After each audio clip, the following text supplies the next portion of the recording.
morning. Welcome back to Prophetic Diary. My name is Tiny. If you're not already subscribed to this channel, you have no idea what you're missing out on. Go ahead and click on that subscribe button and get into the flow here. Like the video, comment below anything you need to know about myself, how you can sign up for that one-on-one encouragement call with everyone's favorite life coach, myself. Down in the description box, keywinassist.com. We revamped the site. It's user-friendly now. You can go to book that call, sign up for that subscription, join us in the winner circle, grab you a hoodie, get your praying oil, get your prophetic diary. There's so much going on at keywinassist.com for you, so go check it out. The Lord has given me a word for you this morning. I'm super excited to share it with you. We're going to be talking about David and Bathsheba, and many know the story of David and Bathsheba, but we're going to be in 1 Samuel, and we're going to be in verse 2. One evening, David got up from his bed and walked around the rooftop of the palace, and he noticed a beautiful woman named Bathsheba, so he sent for Bathsheba, and he slept with Bathsheba. Bathsheba was married to Uriah. David got Bathsheba pregnant. He's trying to clean up his mess. He made a big mistake. He's trying to clean up his mess. Uriah will not sleep with her, so he puts Uriah on the front lines to have him killed. Just trying to cover up his tracks, right? Terrible mistake. But in this, Bathsheba is innocent, right? Bathsheba didn't do anything, and David was her man, right? But also in 1 Kings 1:11, we see where she goes to David in his old age, and she's like, hey, David, our son Solomon, they bore another son together named Solomon, and she's like, hey, you got to crown Solomon king before you die. So what am I saying? Both of these parts. In your kingdom marriage, maybe your spouse made a terrible mistake. You know for sure that the Lord called you guys together. It was nothing but his favor that was over the relationship. When you guys were together, it was bliss. You prayed together. You loved on each other. You both were equally yoked. You know, the Lord had processed him to the best of, to the point he could actually, join you in a relationship, and somehow the relationship went sour. It went left or hurt, right, for the fellas.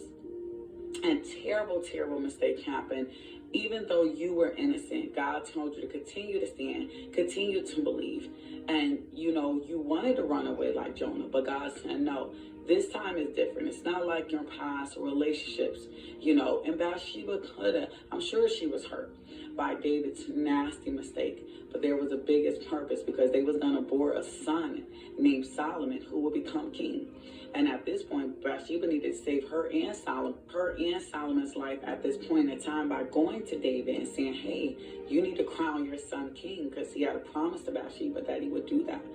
And God is here today, and we talked about a shipwreck yesterday. If you guys got to watch the live, if not, go check it out. But it could have been a nasty mistake that your spouse made, right? Or even possibly you made. There were some things about you that you needed to learn during this breakup, during this time of quietness, during this time of separation. There was residue left from his past relationships that he needed to fix up, and your past relationships and your past issues and traumas, whatever God wanted the two of you to work on. This breakup, this separation that you went through, it was needed. And it is temporary, right? But it was needed. So God is saying, Bathsheba, I know it was hard to sit back, lose Uriah, watch this terrible situation go down when you were just an innocent woman. Beautiful.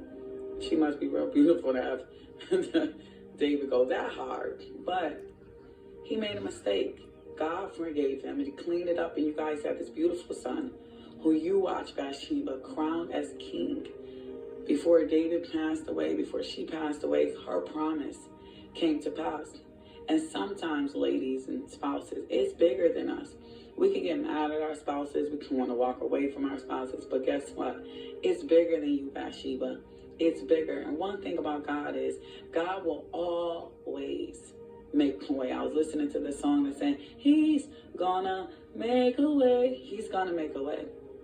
This morning, he's going to make a way. God is going to make a way. And he made a way for Bathsheba. In her innocence, he made a way. Her son was crowned king. So God will clean up the mess, and God will make a way. Maybe you're feeling like Bathsheba today in your situation, in your life, in your marriage, to feel like the innocent one, and God, why do I have to do this? Why do I have to go through this? But guess what? That man may have made a mistake, but he is worth it, Bathsheba. He is worth it, and you just hang in there, okay? Because it's all going to work together somehow. Even if you feel like the mistake was nasty, it all worked together for the good. Romans 8:28. It all worked together for the good of the Lord. If this word has blessed you in any way, and if the Lord functions you to support this channel, go ahead, hashtag God is going to make a way. God is going to make a way, Bathsheba. You were innocent, and you will see your rewards. It's not in vain. Hashtag it's not in vain. I love you guys. Talk to you soon. Check out keywitnesses.com. Bye-bye. Essa exclamação, perfect.